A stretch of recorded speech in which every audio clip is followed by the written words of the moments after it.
Pensábamos hacer un reconocimiento a la labor que hacen muchas personas de mantenimiento de los hórreos, incluso de estudio. Entonces, una de las iniciativas fue plantear hacer unos premios.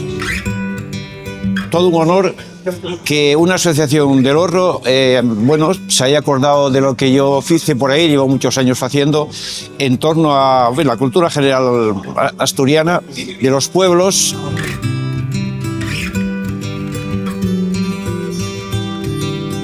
Para mí es un honor que haya un reconocimiento por el trabajo que estamos haciendo en el estudio y también en proyectos de recuperación de hórreos y de otro patrimonio vernáculo en el norte de Portugal.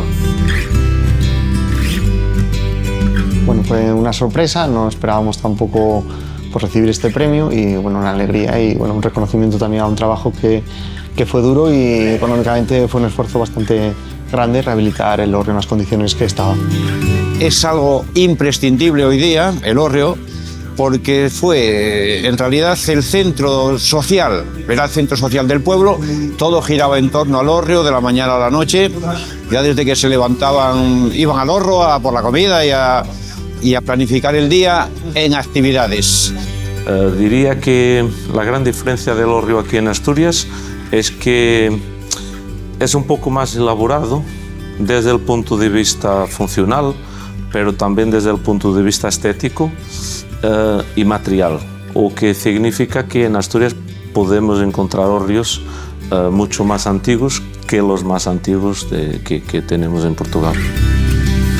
Pues verlo concluida la obra nos supuso una satisfacción, también un orgullo porque muchos vecinos se acercaron a verlo, estaban viendo también lo mismo que veíamos nosotros, que se iba a perder y que se iba a caer, entonces a todo el mundo, a todo el pueblo le dio mucha alegría que ese hórreo se volviera a levantar y que no se perdiera esa obra que tenía la casa tan importante.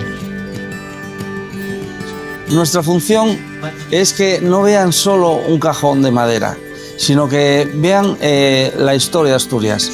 No es llegar y ver 4 tablas, es todo lo que viene detrás. Son edificaciones, algunas con 500 años, que pasaron por guerras, posguerras, épocas de bonanza, por herencias, por juegos a las cartas, toda una historia de la familia, del pueblo y de Asturias. Por tanto, eso es cultura asturiana.